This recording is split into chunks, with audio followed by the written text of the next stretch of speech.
Bismillahirrahmanirrahim. Assalamualaikum warahmatullahi wabarakatuh. Waalaikumsalam warahmatullahi wabarakatuh. Alhamdulillahirabbil alamin wa bihi nasta'inu ala umuri dunya waddin. Wassalatu wassalamu ala sayyidina Muhammad Rasulillah sallallahu alaihi wasallam wa ala alihi wa ashabihi wa man tabi'ahu bi ihsanin ila yaumiddin, amma ba'du. Allahumma la sahla illa ma ja'altahu sahla wa anta taj'alul hazna idza syi'ta sahla. Allahumma inna nas'aluka hubbaka wa hubba man ahabbaka wa hubba amalin yuqarribuna ila hubbika bi rahmatika ya arhamar rahimin. Amin ya rabbal alamin. Alhamdulillahirabbil alamin. Mudah-mudahan pertemuan kita siang ini seluruhnya disertai dengan rahmat dan berkah Allah Subhanahu wa taala. Dan jangan lupa untuk niatkan i'tikaf selama kita berada di dalam masjid. Karena walau bagaimanapun, Masya Allah tabarakallah, i'tikaf ini adalah salah satu yang disunnah atau sunnah muakkadah. Iya. Jadi tidak ada yang indah ketika kita duduk kecuali di rumah Allah Subhanahu wa taala. Kita insya Allah akan membahas mungkin gambaran singkatnya tanda-tanda orang dicintai oleh Allah ataupun tanda-tanda Allah ini menyayangi kita. Apa yang kita rasakan? Mungkin tanda-tanda itu ada di dalam diri kita. Karena pada dasarnya ketika ikhwah akhwat melihat dalam satu hadis Rasulullah sallallahu alaihi wasallam, "Idza ahabballahul 'abd nadahu Jibril." Apabila Allah mencintai seorang hambanya, maka Allah akan memanggil malaikat Jibril. Lalu Allah sampaikan kepada malaikat Jibril dan Allah katakan kepada malaikat Jibril, "Ya Jibril, inni uhibbu fulan fa ahibbu."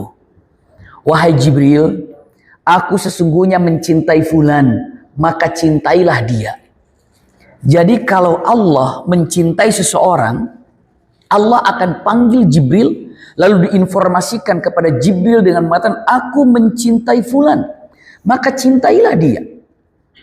Lalu Jibril memanggil semua para malaikat yang ada di langit. Karena yang namanya malaikat tempatnya adalah di langit. Maksudnya adalah alas suhub. Para ulama mengatakan bahwa di awan-awan itulah kotanya para malaikat. Maka Allah panggil ataupun Jibril memanggil dan mengatakan, "Ya ahlas sama, wahai penghuni langit. Innallaha yuhibbu fulan fa ahibbuh." Sesungguhnya Allah mencintai fulan, maka kalian pun harus mencintainya.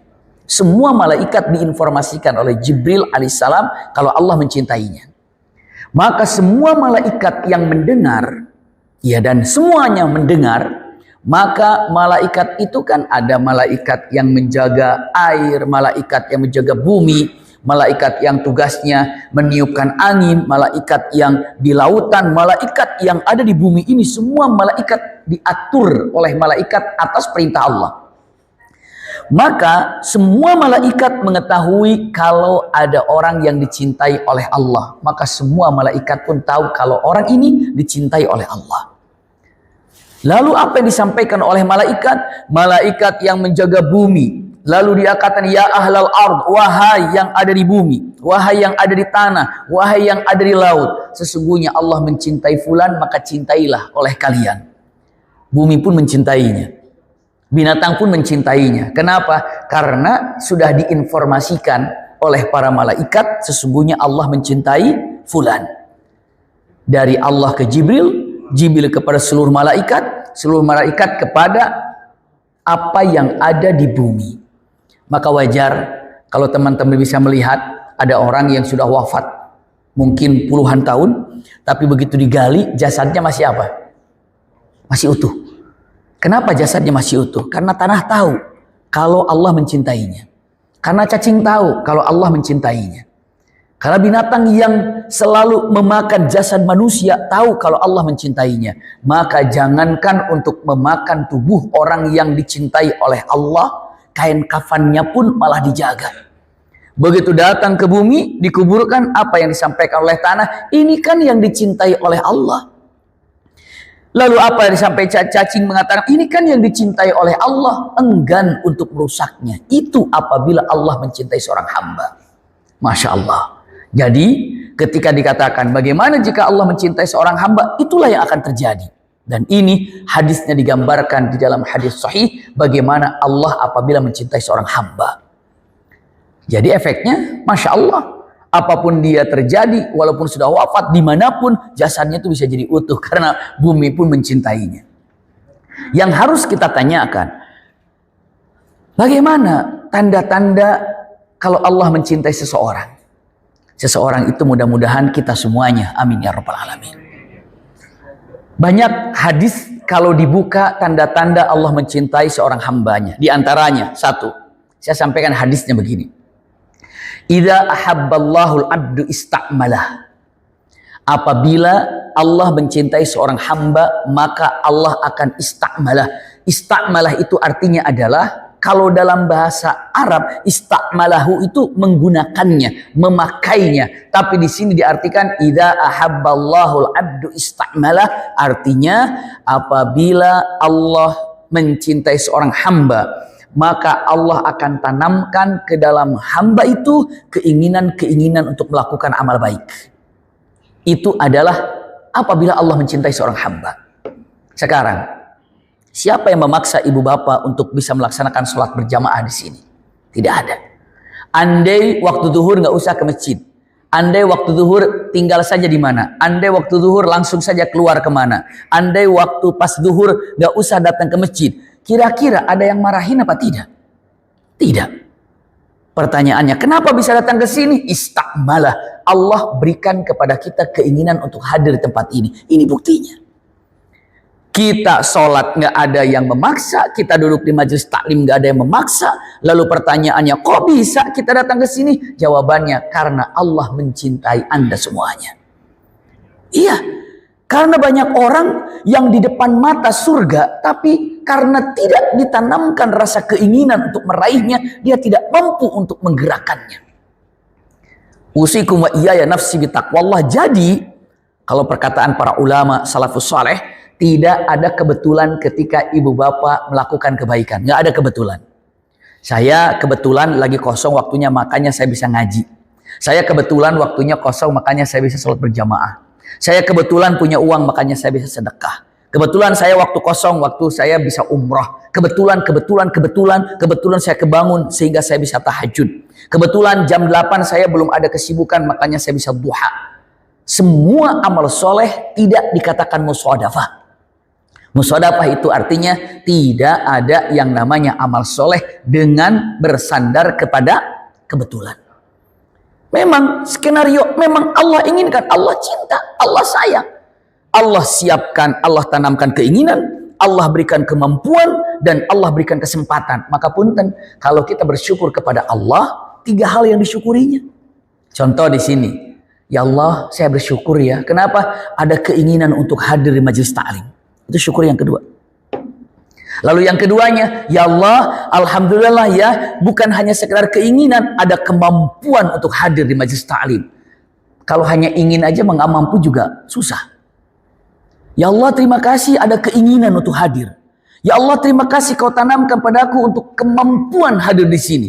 Lalu yang ketiganya apa? Terima kasih ya Allah, ada kesempatan acara ini ada. Coba kalau acara kajian yang nggak adalah kajian. Coba kalau misalnya libur kajian yang nggak adalah kajian. Apapun yang disyukuri kepada Allah, 3 hal harus diambil semua-muanya. Berinfak. Katakan, terima kasih ya Allah, saya punya keinginan untuk infak. Dan terima kasih ya Allah, saya punya kemampuan untuk infak. Dan terima kasih ya Allah, ada kesempatan tempat ini untuk menerima infak saya. Semuanya. Kalau kita bersyukur, itu tidak lepas daripada 3 hal. Syukuri keinginan, syukuri kemampuan, syukuri kesempatan. Itu yang ada. Berapa banyak orang yang tidak punya keinginan? Bagaimana ada kemauan ataupun bagaimana ada kemampuan kalau tidak ada keinginan? Ada, dia ini mampu, nggak ada keinginan, nggak bisa. Ada dia kemampuan, nggak ingin, nggak bisa. Dan banyak yang punya keinginan tapi nggak mampu. Banyak. Berapa banyak orang mau haji, mau umroh, ingin tapi nggak mampu. Berapa banyak orang yang sudah ingin, sudah mampu, kuota belum dapat, kan belum ada kesempatan. Semuanya akan terjadi begitu. Sekali lagi, berarti kalau kita melakukan amal soleh, pastikan kalau ini adalah skenario Allah Subhanahu wa Ta'ala. Termasuk kita hadir di sini. Jangan pernah mengatakan kebetulan. Tidak ada. Laisal musadafah, tidak ada satu kebetulan di dalam amal soleh. Ini pertama. Apabila Allah mencintai seorang hamba, maka Allah akan berikan keinginan untuk melakukan amal soleh. Apa saja. Apa saja. Masya Allah. Apakah amal solehnya itu adalah tahajud, duha, sedekah, majelis taklim, puasa Senin Kemis, apa saja.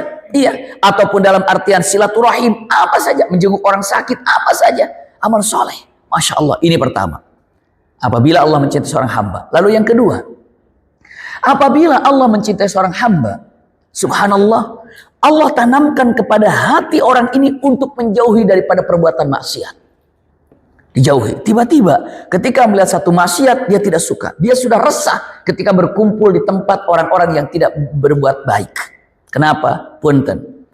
Di dalam tahapan seseorang, cinta Allah yang dihadapkannya bukan hanya pertanyaan dengan mengatakan boleh, atau pertanyaan pertama dengan mengatakan boleh atau tidak. Iya.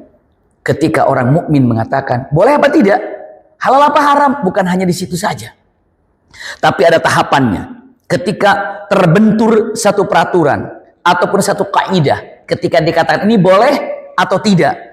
Kalau tidak, pasti ditinggalkan. Tapi ketika dikatakan ini boleh atau tidak, dikatakan boleh. Setelah dikatakan boleh, pertanyaan kedua, bisa apa tidak? Iya, bisa, udah boleh, tapi bisa apa enggak? Itu akan naik kedua. Naik kedua. Contoh misalnya punten. Kalau dikatakan usikum wa iyaya nafsi bitaqwallah, berhenti hanya mengatakan halal. Tapi dengan mengatakan boleh apa tidak ya? Contoh misalnya, lagi rame-rame walaupun ada satu kaidah. Kalau berobat itu dengan sesuatu yang memang dijadikan hukumnya jadi mubah misalnya. Iya, misalnya gini. Ada seorang wanita sakit. Iya, harus ditangani oleh seorang dokter laki-laki. Saya tanya, boleh apa enggak? Boleh. Boleh. Lalu katakan, bisa apa tidak? Bisa. Kadang-kadang ada yang mengatakan, tapi sayanya nggak bisa. Kenapa? Nggak enak, saya akan cari dokter perempuan dulu. Ada yang gitu. Itu kan tergantung. Ada yang menyepelekan dalam masalah ini. Apa? Kan jadi mubah hukumnya. Misalnya, ada seorang yang sedang punten tanpa merasa hormat, tanpa bermaksud apa-apa. Dalam sudut pandang kita akan berbeda-beda. Ada wanita sedang hamil, ya, lalu datang ke dokter kandungan. Dokter kandungannya ada laki-laki dan ada perempuan. Kalau dikatakan, boleh nggak ke dokter kandungannya laki-laki? Jawabannya, boleh. Iya. Lalu mengatakan, bisa atau tidak? Kata-kata bisa atau tidak, ada beberapa akhwat mengatakan, hati saya tidak bisa. Kenapa? Saya pengen cari yang perempuan. Nah, itu ketergantungan. Setelah itu dengan mengatakan kata-katanya, setelah boleh atau tidak, naikin lagi yang ketiga. Apa? Pantas atau tidak. Itu namanya muru'ah. Pantas atau tidak. Contoh, misalnya saya berpakaian seperti ini. Boleh nggak saya datang ke tempat? Boleh nggak saya datang dengan pakaian ini misalnya ke bioskop? Boleh nggak kira-kira? Boleh. Bisa nggak? Bisa. Pertanyaan ketiga, pantas apa tidak? Itu dia. Ada yang mengatakan pantas, ada yang mengatakan tidak. Tapi kalau yang namanya mungkin bapak-bapak, ibu-ibu, kalau menggunakan, waduh rapi pakaiannya seperti mau ke pengajian, boleh ke bioskop? Boleh. Iya, bisa. Mungkin bisa. Tapi ketika ditanyakan ketiga, pantas apa tidak? Itulah Islam ketika dikatakan pantas atau tidak. Apabila Allah mencintai seorang hamba, bukan hanya bertanya bisa atau tidak, naikkan boleh apa tidak, dinaikkan lagi yang ketiganya adalah pantas atau tidak. Itu gambarannya. Iman itulah yang menjadikan pantas atau tidaknya itu muru'ah. Siapa yang melarang dengan pakaian sorban, pakaian jubah, pakaian pakai kain sarung, pakai sorban, lalu bawa misalnya kitab masuk ke bioskop misalnya. Siapa yang larang? Nggak ada. Boleh, bisa. Tapi pertanyaannya pantas atau tidak. Itulah kalau Allah mencintai seorang hamba bukan hanya menghindari pada maksiat. Iya, tapi apa? Sesuatu yang mubah pun dia akan berpikir mengatakan pertanyaan ketiganya pantas atau tidak. Tapi kalau sampai terjerumus ke dalam maksiat, oh punten, dengan mengatakan, waduh, berarti orang kalau sudah terjerumus ke maksiat Allah tidak cinta. Allah mencintai seorang hamba yang berbuat maksiat apabila saat maksiat langsung taubat. Itu gambarannya. Jadi pertama, Allah tanamkan ketidaksenangan terhadap berbuat maksiat. Tapi saat terjerumus ke dalam berbuat maksiat, Allah tanamkan apa yang kedua? Mudah taubat. Ini gambaran. Jadi kalau orang sudah mudah taubat, Masya Allah, itu adalah tanda Allah mencintai kita. Taubat. Punten, ada kata-kata taubat, ada kata-kata istighfar. Ada kata-kata, ayo istighfarlah. Gitu kan? Ayo taubatlah. Kira-kira kalau saya tanya apa bedanya diperintahkan istighfar dan diperintahkan taubat? Karena Al-Quran membedakan. Fastaghfiru rabbakum. Minta ampunlah kepada Allah. Iya. Lalu ada dalam ayat lain, tubu ilallahi taubatan nasuh. Taubatlah kepada Allah. Apa Allah, punten bedanya Allah perintahkan untuk beristighfar dan Allah perintahkan untuk taubat. Padahal sama-sama minta ampun pada Allah. Singkatnya, kalau istighfar ini adalah minta ampun kepada Allah terhadap dosa-dosa yang kita tidak ingat. Istighfar. Tapi kalau pas ingat dosa itu, maka derajatnya dikhususkan dosa yang kita kerjakan, maka itu taubat. Kalau saya tanya, punten, ada nggak dosa-dosa yang kita lupa kepada Allah? Ada nggak kira-kira? Karena lupa istighfar tuh. Ada nggak dosa yang kita ingat sampai hari ini, yang malu kalau kita ungkapkan, malu kalau bicarakan, maka itu selesaikan dengan taubat.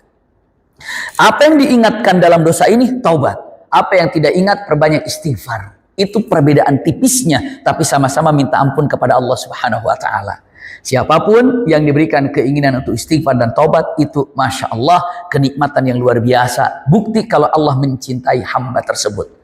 Selesai sholat langsung pergi tuh, nggak ada istilah begitu. Apalagi, makanya coba cek baik-baik. Kalau setiap sholat, imam itu begitu, assalamualaikum, duduk dulu kan imam itu. Duduk dulu. Mau duduk 1 menit, duduk 2 menit, duduk 3 menit, duduk. Kenapa? Karena kalau ada orang yang sedang berjamaah, selagi imam itu duduk di tempat imamnya, itu pintu langit terbuka semuanya. Minta apa? Minta apa? Tidak ada imam begitu assalamualaikum langsung pergi itu, kecuali mungkin kalau mau ke toilet. Begitu. Tapi imam itu assalamualaikum, duduk dia sebentar. 1 menit, 2 menit. Kenapa? Mempersilahkan jamaah untuk meminta kepada Allah Subhanahu wa Ta'ala. Itu gambarannya. Iya. Kita kalau misalnya buru-buru sekali, cukup 1 kali, 1 kali, 1 kali. Ada lumayan panjang 3 kali, 3 kali, 3. Ada panjang terus diusahakan ganjil dan ganjil dan ganjil. Itu gambarannya. Iya. Punten. Dengan kata-kata lain, kalimatnya, faliyakul khairan, katakan yang baik. Kata-kata yang baik itu adalah zikir. Lalu yang kedua apa? Subhanallah. Yang kedua itu adalah punten, amrun bil ma'ruf. Menyuruh kebaikan, mengajak kebaikan. Itu kata-kata baik. Kata-kata baik. Sampai dalam Al-Quran dikatakan, wa man ahsanu qawlan mimman da'a ilallah. Tidak ada perkataan yang paling baik kecuali saat Anda mengajak kebaikan kepada orang lain. Itu kata-kata baik. Yang ketiga, punten nahyun anil munkar. Kata-kata baik juga adalah punten menahan kemungkaran. Satu kemungkaran, tolak.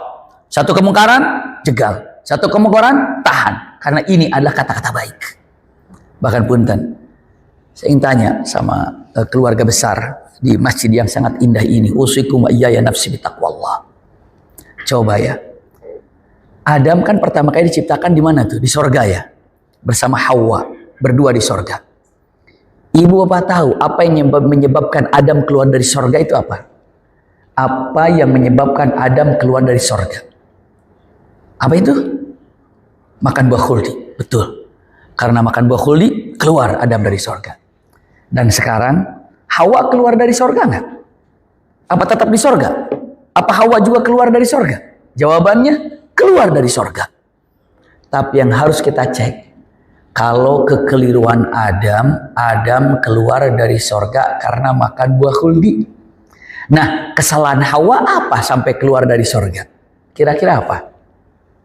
Apa yang menyebabkan Hawa keluar dari sorga? Kira-kira apa ya? Yang kita dengar sejak kita SMP, SMU, kuliah. Yang kita dengar apa? Yang menyebabkan Hawa keluar dari surga apa katanya? Apa itu? Apa? Merayu Adam ya? Iya, dengan mengatakan iblis tidak mampu merayu Adam, makanya iblis melalui siapa? Siti Hawa, lalu akhirnya Siti Hawa lah yang membuat Adam melakukan kesalahan. Itu kan yang kita cerita dengar semuanya kan. Kasihan perempuan jadi apa itu? Jadi kambing hitam. Jadi kambing hitam, jadi salahkan perempuan sampai mengatakan, oh kalau nggak ada perempuan kita masih di surga katanya. Iya. Tidak begitu. Tapi kalau dilihat dari Quran, dari hadis, nggak ada itu yang menyebabkan Siti Hawa keluar dari surga karena merayu Adam. Tidak ada. Asli Adam itu keluar dari surga karena tertipu oleh iblis. Iya, tertipu oleh iblis. Iya, punten kita gambarkan. Jadi Adam tertipu dengan iblis. Iya. Lalu Hawa karena apa? Cek baik-baik. Adam sama Hawa digoda oleh iblis dua-duanya. Betul. Fawaswasalahuma. Iblis menggoda mereka berdua. Iya. Tapi kalau di dalam Al-Quran, dalam hadis, tidak ada cerita Adam menggoda secara khusus, Hawa tidak ada. Tapi kalau Adam menggoda khusus kepada Adam tanpa ada Hawa, itu ada. Waswasalah, waswasa ilai. Artinya adalah iblis menggoda Adam saja. Iya, jadi Adam tertipu. Tahu kenapa tertipunya? Kan Nabi Musa nanya, Adam, wahai bapakku Adam, kata Nabi Musa. Iya, bertanya, aneh, kenapa sih, apa enak buah huldi itu? Enggak. Terus kenapa tergoda? Apa jawaban Adam? Saya bukan tergoda, tertipu. Beda nggak tergoda sama tertipu kira-kira? Berapa banyak orang terjerumus dalam maksiat bukan tergoda, tapi apa? Tertipu. Jadi iblis itu menipu Adam. Bagaimana cara menipu Adam? Dalam Al-Quran. Apa katanya? Faqasamahuma inni lakuma laminan nasihin. Itu yang membuat Adam tertipu. Iblis mengatakan, aku bersumpah atas nama Allah, kalau aku ini termasuk orang yang akan menasihatimu. Aku ini termasuk makhluk yang akan berikan nasihat kepadamu. Diawali dengan kata-kata apa? Sumpah. Faqasamahuma. Dia bersumpah. Maka kata Adam, saya tidak ngira ada yang namanya sumpah atas nama Allah dusta. Saya kira kalau sudah atas nama Allah, demi Allah, pasti benar, pasti jujur. Ternyata dia berdusta membawa nama-nama Allah. Dan saya tidak mengira kalau ada yang bersumpah atas nama Allah ternyata dusta. Maka kalaulah, kata Adam, kalaulah iblis tidak mengatakan atas nama Allah, saya tidak akan mendekati pohon itu. Dan tidak akan memakan pohon itu, buahnya. Kenapa? Karena dia bersumpah. Maka saya tertipu. Itulah yang menyebabkan Adam keluar dari surga. Nah, Hawa. Apa yang menyebabkan Hawa keluar dari surga? Ternyata para ulama mengatakan yang menyebabkan Hawa keluar dari surga bukan merayu Adam. Tapi apa? Hawa diam ketika melihat Adam melakukan kekeliruan. Itu masalahnya. Hawa tahu. Aduh, Adam bawa dekat buah khuldi lagi kan dilarang. Aduh, dipetik lagi kan dilarang. Lalu apa yang terjadi? Karena nggak enak lah, mau negur, nggak enak lah, punten. Kalau kita melihat kemungkaran lalu diam, itu sedang membuka pintu musibah. Karena Islam, syariat kita, tidak ada kata-kata cuek atau tidak ada kata-kata membiarkan ketika melihat kemungkaran. Apa saja. Tapi kan Nabi Maki saya nggak berani, makanya ada tingkatan-tingkatannya. Man ra'a minkum mungkaran, siapa di antara kalian yang melihat kemungkaran, maka rubahlah dengan tanganmu. Apabila tidak mampu dengan tanganmu, falyughayyirhu bilisani, maka coba dengan lisanmu. Aduh, saya tidak mampu juga dengan lisan saya. Kalau tidak mampu dengan lisan, maka apa? Fabiqalbihi, dengan hatimu. Dengan hatimu. Cara dengan hati itu bagaimana? Satu, ya Allah, saya tidak setuju dengan apa yang dia lakukan. Ini salah. Tapi saya tidak mampu untuk merubah dengan lisan. Apalagi dengan tangan. Makanya kalau merubah maksiat dengan tangan itu urusan umara. Iya, merubah satu maksiat dengan lisan itu biasanya para ulama karena ada dalil-dalilnya. Punten, yang merubah dengan hati biasanya kita yang tidak punya ataupun kalimatnya kekuasaan enggak, ilmu pun agak minim, tapi tahu ini salah. Akhirnya apa? Biqalbihi, dengan hatinya. Dengan cara apa? Satu, tidak setuju dengan apa yang dia lakukan. Iya, tidak setuju dengan apa yang dia lakukan. Yang keduanya, yang pertama tidak setuju dengan apa yang dia lakukan. Lalu yang keduanya apa? Yang keduanya adalah mendoakannya dia agar dia sadar dengan cinta. Ya Allah, saya menyayangi dia, saya mencintai dia. Mudah-mudahan dia bisa sadar. Bukakan pintu hatinya agar dia bisa memahami sesungguhnya jalannya adalah salah. Doakan. Jangan, biarin aja, neraka dia. Astagfirullah. Tidak, itu min adhafil iman. Sekali lagi, perkataan yang baik itu adalah zikir. Perkataan yang baik mengajak orang berbuat baik. Perkataan yang baik adalah menahan orang untuk berbuat atau agar tidak berbuat salah. Ini adalah gambaran pertama, orang yang berakhlak baik, yang Allah hadiahkan. Ternyata Allah berikan kemampuan kepada orang itu untuk tidak mengatakan kata-kata yang buruk. Tapi kalau dia berkata, hanya berkata baik. Kalau dia tidak mampu berkata baik, berarti dia apa? Diam. Simpan baik-baik. Akhlak kedua, semua saya sampaikan ada 4 tadi. Allah hadiahkan ini. Jadi kalau mengatakan, apa tanda-tanda Allah mencintai kita? Allah tanamkan kepada kita akhlak yang baik. Karena kalau sudah akhlak baik, Allah pun dan orang-orang pada senang. Contoh yang pertama, dia hanya mengatakan kata-kata baik. Kalau buruk, dia jauhkan. Tidak pernah mengatakan kata-kata baik. Yang kedua, ini hadis Rasulullah SAW. Apa? Min husnil islamil mar'i tarkuhu ma la ya'nihi. Sebaik-baik perkara seorang muslim, kita seorang muslimin, muslimat, itu apa? Meninggalkan sesuatu yang tidak bermanfaat. Tiba-tiba, tadi kan maksiat sudah dijauhi, tapi ini yang kedua lebih hebat lagi nih. Apa tingkatannya? Meninggalkan sesuatu yang tidak bermanfaat. Meninggalkan sesuatu yang tidak bermanfaat. Ada nggak kira-kira yang tidak bermanfaat lalu kita masih suka senang di situnya? Tidak salah, tidak. Dosa tidak, tapi kurang manfaat. Apa contohnya? Nasihat untuk saya pribadi, nasihat untuk saya. Misalnya nonton bola. Nggak haram, tidak. Ada haram nonton bola, tidak. Iya. Kecuali di situ ada judinya bola, ya jadi haram judinya itu. Apapun yang berkaitan dengan judinya pasti itu haram. Tapi punten, ketika dengan mengatakan nonton bola haram, tidak. Nonton voli haram, tidak. Nonton bulu tangkis haram, tidak. Nonton balapan motor haram, tidak. Tapi kalau ditanya mengatakan 2 kali 45 menit, berarti 90 menit ya. Bayangin 90 menit, itu kalau baca Quran berapa lembar tuh habis ini? Banyak. Jadi dia mengatakan sebaik-baik seorang mukmin itu adalah meninggalkan sesuatu yang tidak bermanfaat baginya. Tiba-tiba, iya kurang manfaat ini, saya pindah ke sini. Kurang manfaat di sini, pindah ke sini. Maka usikum wa iyaya nafsi bitaqwallah. Ini yang digambarkan dalam hadis Rasul sallallahu alaihi wasallam. Sebaik-baik orang itu adalah meninggalkan, atau seorang mukmin itu meninggalkan sesuatu yang tidak bermanfaat baginya. Kalau nonton bola 2 kali 45 menit, yang ditunggu itu apanya teman-teman? Golnya ya. Kalau kalau sudah 90 menit nggak ada yang gol, terus gimana? Nyesel juga. Terus kalau tim yang dibela kalah, sakit hati juga. Jadi dengan mengatakan usikum wa iyaya nafsi bitaqwallah, tidak ada cerita mengatakan keren apa timnas menang saya tahajud dah. Keren timnas menang, iman saya makin kuat ini, gitu kan? Bukan, kita dukung. Tapi kalau dengan mengatakan ucapannya hanya tidak di situ saja, dimanapun. Ini nasihat untuk kami. Kenapa? Saya kalau udah nonton bola lupa semuanya. Kadang-kadang begitu lihat bola, nggak tahu tim mana, tapi senang aja ngelihatnya. Padahal itu nggak kenal, ini main kenal. Tapi hati dimatakan, tiba-tiba dalam hati, kayaknya pengen yang tim yang ini menang nih. Kenapa ngelihat wajah-wajahnya pada kasihan? Gitu kan? Jadi apa namanya? Jadi tiba-tiba hati ini cenderung kepada satu gitu ya. Hanya ditonton.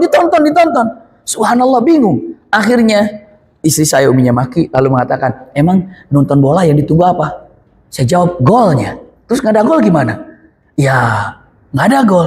Kalau pengen ditanya golnya, tinggal cari aja ini main sama siapa. 2 jam setelah itu ada di YouTube. Ada nggak di YouTube itu? Ada. Udah lihat golnya itu aja diulang-ulang. Bener juga, tapi udah nggak beda tuh dengan perasaan live-nya tuh beda gitu ya. Itu yang ada ya. Tapi yang jelas mengatakan ini sama-sama ya, dengan mengatakan nasihat untuk saya pribadi, untuk semuanya. Min husnil islamil mar'i tarkuhu ma la ya'nihi. Ibu-ibu, bapak-bapak, teman-teman semuanya, tolong renungkan ketika melakukan sesuatu, kira-kira ada manfaatnya apa enggak ya? Main game misalnya, ada manfaatnya apa enggak ya? Orang yang mukmin itu pasti akan meninggalkan sesuatu yang tidak bermanfaat. Pindah kepada sesuatu. Kenapa? Karena dunia ini seperti kita berada di dalam gerbong kereta. Coba, ibu bapak masuk ke dalam gerbong kereta. Misalnya yang paling jauh dari Gambir sampai kemana tuh Surabaya. Iya, masuk ke gerbong, duduk di gerbong kereta, di kereta ini. Di gerbong itu, di kereta itu perjalanan ke Surabaya, mau tidur, mau baca Quran, mau makan, mau ngobrol, mau foto-foto, mau apa, kereta tetap jalan itu. Terus jalan kereta itu, terus jalan. Kita mau berbuat apapun di dunia ini, nyawa kita tetap menghadapi kematian. Terus jalan-jalan. Kita berada dalam satu gerbong kereta yang terus akan jalan terus tanpa skip, tanpa berhenti, mentang-mentang penumpangnya tidur, berhenti dulu keretanya. Enggak. Kita tidur, kita ngobrol, kita makan, kita cerita, kita apa saja, kereta tetap jalan. Itulah gambarannya. Iya, itulah gambar. Tetap jalan, tetap jalan, tetap jalan. Kenapa? Usikum wa iyaya nafsi bitaqwa, itu kehidupan yang ada di dunia ini. Makanya sayang selama di dunia apa? Hal-hal yang mubadzir, yang mubah, terus yang tidak bermanfaat dikerjakan. Apalagi kalau yang sudah haram sudah sepakat ditinggalkan semuanya. Tapi inilah yang kurang manfaat malah kita menyukainya. Itu nomor 2, Rasulullah. Iya. Jadi kalau mengatakan akhlak saya sudah baik belum ya? Cek. Bagaimana? Pertama dengan mengatakan bagaimana kata-kata Anda? Bagaimana lisan ini? Banyak perkataan baik atau banyak yang buruk? Kalau yang baik tadi 3 poinnya. Iya, buruk tinggalkan. Lalu yang kedua dengan mengatakan meninggalkan perbuatan-perbuatan yang tidak manfaat. Ketiga, ini Rasulullah mengatakan. Ketika ada sahabat bertanya, "Ya Rasulullah ausini, ya Rasul nasihati aku." Apa kata Rasulullah? La taghdab, jangan marah. Nasihati aku ya Rasulullah, la taghdab, jangan marah. Cek baik-baik. Kita punya akhlak baik itu adalah bukan hanya menjaga lisan untuk selalu mengatakan kata-kata baik. Kita mempunyai akhlak baik itu bukan hanya meninggalkan sesuatu yang tidak bermanfaat, tapi yang ketiga, kita mempunyai akhlak baik itu bisa menjaga emosi, bisa menjaga marah. Itu gambarannya. Coba marah ini harus dia marah, iya, tapi tahan marah, jaga. Sampai dengan mengatakan Rasulullah kalimatnya, aku adalah jaminannya atau aku jamin orang itu bisa menjadi ahli surga. Siapa ya Rasulullah mereka yang kau jamin untuk menjadi ahli surga? Mereka yang berhak untuk marah tapi dia tahan marahnya. Subhanallah. Ada satu cerita, kisah sangat baik sekali. Ada orang datang ke kiainya, ke ulamanya, ke syekhnya. Mengatakan, ucapannya ini terjadi di, kalau tidak keliru, terjadi kepada ulama yang sangat luar biasa, Hasan Al-Basri. Mengatakan, wahai syekh, saya ini gampang marah. Maksudnya gampang marah gimana? Ya sesuatu hal yang tidak untuk marah, saya marah bilangnya. Contoh misalnya kan ada beberapa orang ketika mengatakan, misalnya ada orang tua, nak tolong bawain kunci mobil nak. Tiba-tiba anaknya nanya, di mana? Tinggal jawab, di tempat kunci mobil atau di tempat biasa, begitu. Tapi ada di mana? Kamu malah nanya, nggak tahu tempat kunci mobil itu di mana? Di tempat biasa dong. Kenapa harus ngegas gitu ketika jawabannya? Iya, ketika ditanya mengatakan, tolong ambilkan tas ibu. Tanya, tas yang mana? Bilang aja, yang hitam. Tapi kenapa? Ada yang ketika jawabnya dengan mengatakannya, tas yang mana? Kamu nggak tahu tas yang mana? Kan mama suka pakai yang hitam. Yang hitam itu, nanya-nanya lagi. Jadi ngegas aja bawaannya. Ya. Ada yang kalau nggak ngegas tuh nggak asik gitu. Nah dia bilang, wah syekh saya ini selalu ngegas. Saya ini selalu marah. Dikit-dikit marah, dikit-dikit marah. Apa kata syekhnya? Terus mau apa? Aku tahu ternyata Rasulullah katakan jangan marah, jangan marah, jangan marah. Falakal jannah, surga bagimu. Kata Rasulullah pun dan kata ulama ini, Syekh Hasan Al-Basri ini mengatakan gini, di rumahmu ada pintu masuk rumah kan, siapkan paku berapa kilo gitu paku di situ, kecil-kecil itu paku. Terus apa? Apa yang ingat hitung berapa kali kamu marah. Setiap kamu marah, tempelkan paku itu di pintu rumahmu. Masukkan. Marah lagi, tempelkan lagi pakunya. Marah lagi, tempelkan pakunya lagi. Oh, siap. Buat apa? Biar kamu tahu dalam sehari itu marahnya berapa kali. Terus coba biar terus berkurang. Oke, siap. Ternyata hari pertama 30 paku nempel. Wah, emang jago marah dia. 30 paku nempel. Dia kaget. Ya Arab, 30 nih. Dia bilang, Syekh 30, turunin. Apa yang terjadi? Besoknya turun lagi. Tinggal 27, 25, 20, terus pokoknya hampir kira-kira 1 bulan, iya, berkurang hanya hari itu hanya 5. Akhirnya apa? Dalam 2 bulan, sehari itu paling cuma 2 yang nempel. Akhirnya apa? Cuma 1 yang nempel. Kira-kira dalam jangka waktu 5 bulan, clear, nggak ada lagi yang tambahan. Dia sudah merasa bisa menahan emosi. Syekh, terima kasih nasihatnya. Kenapa? Saya sudah tidak pernah marah-marah lagi sekarang. Kenapa? Paku itu nggak nambah lagi di situ. Apa kata syekhnya? Lihat nih, kenangan yang sangat luar biasa. Kata syekhnya, kalau kamu sudah bisa menahan marah, tolong cabut semua paku yang ada, bawa ke sini. Jangan ada satupun yang nempel. Baik, cabut semua pakunya, cabut. Setelah cabut dibawa, ini syekh pakunya. Iya. Masih ada yang nempel di sana? Nggak ada. Udah bersih, nggak ada paku, nggak ada paku. Pakunya sudah nggak ada, nggak ada. Alhamdulillah. Tapi saya mau tanya terakhirnya apa? Masih ada nggak bekasnya? Masih ada nggak bekas paku itu? Jawabannya masih, Syekh. Itulah orang yang pernah kau marahi tidak akan pernah lupa. Hati-hati dengan marahin. Iya, orang yang pernah dimarahi itu pasti akan mengingat terus, akan teringat. Iya, mendingan kalau yang memarahinya itu positif. Nah, kalau negatif kan malah jadi susah. Saya punten tanpa merasa hormat, ini izin saya cerita pribadi gitu ya, 2 menit lah. Alhamdulillah, saya dari mulai memang punya pesantren tersendiri ya di Tasikmalaya. Jadi kalau teman-teman mau lihat, ada pesantren Cintawana itu tertua di Jawa Barat. Iya, pesantren tertua di Jawa Barat. Tapi kenapa bisa di Singaparna lokasi? Kenapa sampai tidak melejit, sampai tidak terkenal itu ini gitu? Jawabannya karena satu, tidak pernah membawa bendera ormas di atas untuk semua golongan, tidak pernah ikut dalam berpolitik. Pokoknya asli fokus dalam agama saja. Padahal Masya Allah 1917 cikal bakal dari pesantren-pesantren besar yang ada di Tasikmalaya. Iya, berdiri dari 1917. Punten, kita punya pesantren, SD, iya, sekolah punya orang tua, punya nenek, punya kakek. Guru yang nyaring orang tua, kakek, nenek. Jadi merasa kalau sekolah itu milik siapa? Milik kami lah. Jadi nggak bakalan ada guru yang berani sama saya. Itu waktu SD itu kan. Tiba-tiba musibah mulai terjadi ketika saya kelas 4. Kenapa? Ya anak-anak punya pesantren, guru yang lain, awas, bilangin sama bapak gitu kan. Ternyata ada guru, masih ingat guru matematika. Apa yang terjadi? Disuruh ke depan, saya ngerjain PR, nggak bisa ngerjain itu yang namanya mistar itu. Apa namanya mistar itu? Penggaris yang mungkin ibu bapak pernah melihat dulu itu dari kayu besar itu. Masih kebayang nggak itu ya? Dulu kan ada gitu kan, penggaris gitu kan. Itu mendarat di bagian paha, ceplak berulang-ulang. Saya tatap guru ini dan saya akan adukan ke ayah. Rupanya begitu saya datang ke ayah, saya dipukul paha. Sama siapa? Sama ibu ini. Yang mana dipukulnya? Yang kanan. Gara-gara apa? Nggak ngerjain PR. Terus saya suruh ke depan. Terus saya nggak bisa. Ayah bilang mengatakan, yang mana dipukul? Yang kanan. Yang kiri udah belum? Belum. Ayah tambahin biar seimbang yang kiri. Punten, zaman dulu mah ya, kalau kita dimarahin sama guru, kita ngadu sama orang tua malah marah sama kita. Kalau zaman sekarang mah gitu ngadu sama orang tuanya marahin kita malah. Iya, punten, beda-beda sekarang mah. Makanya banyak pesantren yang agak susah untuk mengurus anak karena apa? Karena setiap dikerasi anaknya bilang sama orang tuanya datang ke pesantren marah-marah. Punten, kalau dulu mah kita punten ya, mentalnya itu wah, tiap hari makan tempe, tapi mentalnya tidak mental tempe.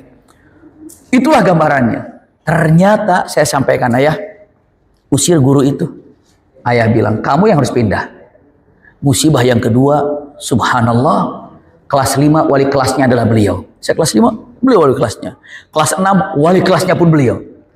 Itu kalau udah marah, matanya melotot, lalu mistarnya dibawa, itu kena itu gampang. Dan sampai sekarang saya masih kebayang kalau beliau marah. Tapi yang terkesan dalam hati saya, kalau nggak ada dia, mungkin saya sekolah juga malas-malesan. Marahnya ingat dalam pikiran. Tapi yang kebayang apa? Marah positif apa negatif kira-kira? Positif. Sampai waktu menikahkan anak kedua saya di Tasikmalaya, saya undang beliau. Dan beliau datang. Subhanallah, usianya sudah mendekati ke 80. Saya kecup tangannya, saya bilang, Bu, terima kasih. atas semua pelajaran yang ibu rasakan. Apa kata ibu? Saya masih ingat sama kamu waktu matematik, katanya. Dia masih ingat matematik. Saya juga bilang terima kasih karena matematika itulah saya jadi berpikir sesungguhnya punten belajar itu seperti apa. Punten. Yang positif saja orang yang marah kepada kita ingat. Apalagi yang negatif. Jadi hati-hati dengan marah. Ini Rasulullah mata nomor 4. Terakhirnya, punten. Apa yang disampaikan Rasulullah SAW sebelum kita buka tanya jawab jika ada kesempatan untuk tanya jawab. Yang keempatnya, Rasulullah SAW mengatakan nih, Allah berikan ketenangan atau Allah berikan akhlak yang baik kepada kita. Bagaimana cara Allah memberikan akhlak baik kepada kita? 1, tidak mengatakan kata-kata kecuali kata-kata yang baik. Yang 2, bisa meninggalkan sesuatu yang tidak bermanfaat. Yang ketiga, bisa menahan marah. Itu akhlak baik semuanya. Yang keempat, nah ini dia nih. Rasulullah SAW bersabda mengatakan kalimatnya la yu'minu ahadukum, tidak termasuk orang beriman sempurna sebelum mencintai saudaranya kama yuhibbu li nafsihi. Artinya apa? Belum dikategorikan imannya sempurna kalau belum mencintai temannya seperti mencintai diri sendiri. Sebelum bisa memperhatikan sahabatnya seperti memperhatikan diri sendiri. Artinya apa? Permasalahan teman kita sama dengan permasalahan kita. Jauh-jauhnya dengan Palestina. Apa yang telah kita pikirkan dengan keluarga kita di Palestina? Kalau seandainya kita tidak pernah ada pemikiran bagaimana menolong orang yang ada di sana. Jauh mungkin di Palestina, tetangga kita lah, sahabat kita lah, satu kantor lah. Kira-kira kalau ada sesuatu yang sedang masalah, kita bisa ikut sedih nggak dengannya? Dengan bahagia teman kita, kita ikut bahagia nggak dengannya? Jangan sampai ketika kita mendapatkan teman susah, malah kita bahagia. Astagfirullah. Ketika teman susah, kita bahagia. Ketika teman bahagia, kita susah. Itu namanya hasad. Iya. Jadi usikum wa iyaya nafsi bitaqwallah, mampukah kita punten mencintai siapapun yang kita kenal seperti mencintai diri kita sendiri. Ini 3 poin ketika mengatakan tanda-tanda yang bisa saya sampaikan dalam kesempatan ini. 3 poin dalam artian bagaimana jika Allah mencintai seorang hambanya, Allah tanamkan keinginan untuk melakukan ibadah pertama. Yang kedua, Allah tanamkan untuk menjauhi maksiat. Dan apabila terjerumus maksiat, Allah tanamkan segera untuk bertobat. Iya. Lalu yang ketiganya, Allah tanamkan kepada kita akhlak yang baik. Bukti daripada akhlak yang baik yang kita miliki, Allah hadiahkan. Kita hanya bisa mengatakan kata-kata baik, meninggalkan kata-kata yang buruk. Lalu yang keduanya, meninggalkan hal-hal yang tidak bermanfaat. Iya. Lalu yang ketiganya, jaga marah. Lalu yang keempatnya, mencintai saudara kita seperti mencintai diri kita sendiri. Wallahu a'lam bishawab. Silakan, jika ada kesempatan untuk tanya jawab, mangga silakan. Allah ibarik fiik. Boleh Bapak Ibu, tidak mau bertanya? Bismillah. Ibu, cukup.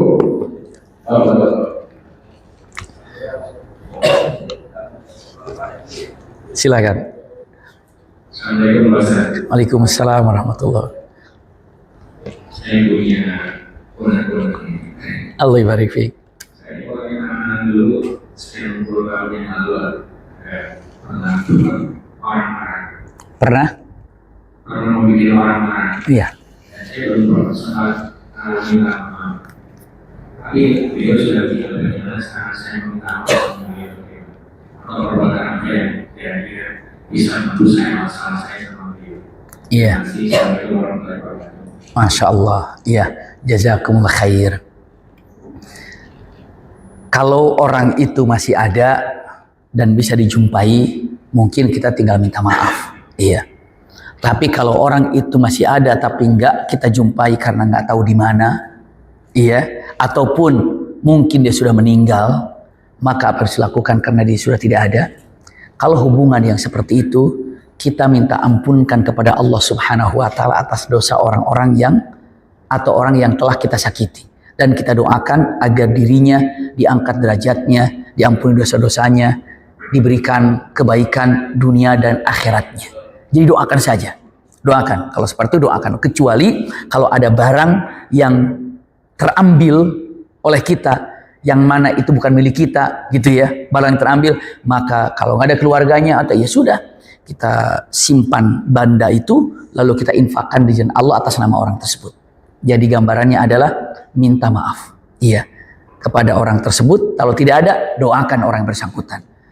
Ketemu mudah, gak ketemu imma orang yang ada entah di mana atau sudah wafat, doakan yang banyak. Terutama mintakan kepada Allah agar Allah mengampuni kesalahan-kesalahan orang tersebut. Dan ingat, saat kita mendoakan orang lain, hakikatnya juga doa untuk kita sendiri karena malaikat mendoakan kita. Misalnya, ya Allah maafkan dosanya fulan, ini kita nih, maka akan ada malaikat selalu ada malaikat yang menyatakan untuk dia juga ya Allah. Maksudnya untuk dia juga untuk siapa? Untuk kita yang mendoakan. Maka tidak boleh kita mendoakan yang buruk karena malaikat akan membalikan doa. Ya Allah hancurkan dia, malaikat akan untuk dia juga ya Allah. Makanya tidak boleh doa buruk untuk orang lain. Itu gambarannya. Dan ingat, saya akan sampaikan, terima kasih untuk diingatkan. Iya, karena apa? Pernah nggak ibu bapak kita ketemu sama orang itu baru pertama kali ketemu juga marah-marahan, dia marah kita marah, ribut lah. Padahal itu kali pertama ketemu dan mungkin setelah itu nggak ketemu lagi. Pernah nggak gitu? Hari pertama ketemu marah, habis itu nggak ketemu lagi. Di mana biasanya? Di jalan. Pernah nggak di jalan gitu? Sering. Lagi nyupir, tiba-tiba kita marah, dia marah, marah, selesai. Tapi jujur kita nggak tahu di mana orang itu. Masalah itu, masalah. Punten, ya, karena diingatkan dengan pertanyaan tadi. Kalau kita ini sudah sirat, kan kita wafat, kubur, barzakh, gitu kan? Baru nanti mahsyar, baru nanti hisab, lalu yang namanya mizan. Setelah itu namanya apa namanya? Sirat. Dari sirat baru ke qantarah. Qantarah itu seperti ruang masuk, tinggal ruang tunggu masuk ke surga. Qantarah itu. Ya, kalau kita mau naik pesawat, nggak naik pesawat langsung, tapi di mana itu? Di ruang apa? Di ruang tunggu gitu ya. Nah, kita di qantarah itu di situ. Tapi begitu mau bergerak, orang tinggal masuk surga dia nggak bisa gerak. Kakinya itu susah untuk dijalankan. Ketika ditanya, ada apa kok saya nggak bisa jalan? Jawabannya apa? Engkau pernah punya masalah dengan seseorang waktu kamu marah sama dia dan saat itu juga kamu pun nggak minta maaf sama dia. Jadi di mana? Ternyata banyak di jalanan.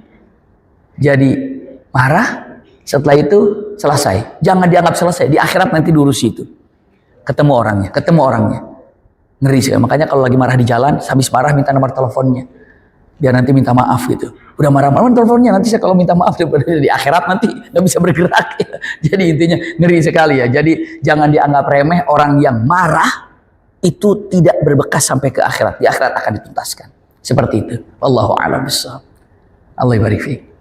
Kemudian ada lagi ibu, bapak, cukup ya.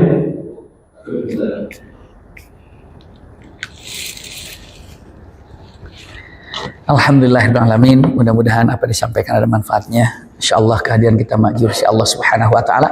Semoga seperti ini Allah kubulkan kita di dunia ini. Seperti ini juga kelak Allah kubulkan kita di surga firdausnya.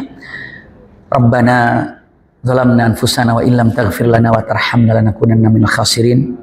Allahumma shfi maradhal mu'minina wal mu'minat. Fa innaka antas syafi la shifaa illa shifaa'uka shifaa'an la yughadiru saqaman. Allahumma ighfir dhunubana wa dhunuba walidina warhamhum kama rabbawna shighara. Rabbana atina fid dunya hasanah wa fil akhirati hasanah wa qina adzabannar. Subhana rabbika rabbil izzati amma yasifun wa salamun alal mursalin walhamdulillahi rabbil alamin. Amin ya rabbal alamin. Jazakumullah khair ala husni istimaikum lakum minni alhubbu wad du'a. Wassalamualaikum warahmatullahi wabarakatuh.